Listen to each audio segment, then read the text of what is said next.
निर्गुणं निराकारं साकारं प्रभो नित्यदा कृपां कुरु महेश्वरः महाशक्ति चिद्विलासिनी।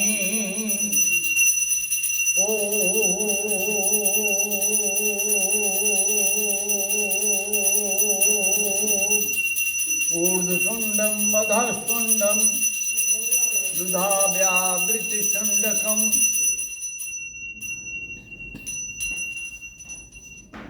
सर्ग विसर्ग समाधिस्थं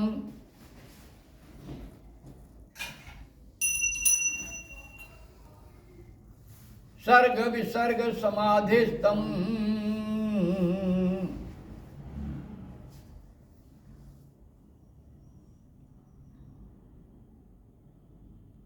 नमो ओंकार विनायकम ओम। मास, अद्भुत मास और सृष्टि की रचना का मास, आनंद का मास, आज महाकुंभ का मास। सभी लोग कुंभ में जाने का प्रयास कर रहे हैं और करोड़ों व्यक्ति पहुंच गए हैं। सारे विश्व में ऐसा समागम कहीं नहीं होता जहां इतनी भीड़, इतनी व्यवस्थित कार्य प्रणाली हो। सारे सनातनी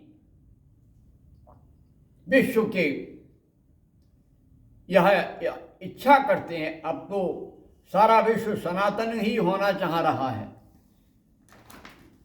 और जीवन का सत्य प्राप्त करना चाह रहा है। नारायण की बड़ी कृपा है, दिव्य कृपा है। कोहरा पड़ रहा है, हल्की बूंदें भी पड़ रही हैं। ऐसे में भी लोग ठंड से ठिठुरते हुए प्रयागराज की त्रिवेणी में स्नान कर रहे हैं।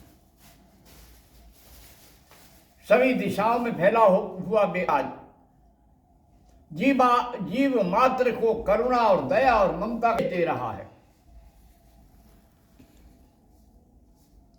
हम भाग्यशाली हैं कि हमारी भारत भूमि पर, हमारे उत्तर प्रदेश में प्रयागराज जैसे महान तीर्थ स्थल पर महाकुंभ का आयोजन होता है। 144 वर्ष बाद महाकुंभ स्थापित होता है। मेरा सारे जो प्राणी हैं भारत माता के पुत्र, सारे विश्व के पुत्र, जो कुंभ का स्नान करेंगे उनको दिव्यता प्राप्त होगी, सत्यता प्राप्त होगी, ईश्वरी कृपा प्राप्त होगी। आए आमंत्रण है, जाए आमंत्रण है। जिसको रहने की व्यवस्था ना हो वो मुझे सूचित करे, मैं यहाँ बैठे बैठे करा दूंगा। अच्छा, कुछ नहीं, केवल 10 रुपये नहीं हो तो मैं दे दूंगा। 10 रुपये पंजीकरण का शुल्क है। जाओ, टेंट में रहो सुंदर में और आनंद करके और वापस आ जाओ। बोलो सद्गुरुनाथ महाराज की जय, भगवान रामकृष्ण परमहंस की जय, गुरुदेव भारती जी की जय। कल 17 तारीख को कर्क चतुर्थी है। ये जो चतुर्थी है, हमारे यहाँ लोग कहते हैं कि अरे ये सिर काटा जाता है। ये असलियत गणेश का सिर विच्छेदन हुआ था और उन्हीं के सिर के कारण इस चतुर्थी का विशेष महत्व है। पुनः इसका सर स्थापित हुआ भगवान शिव से पार्वती ने कहा मेरा पुत्र दो।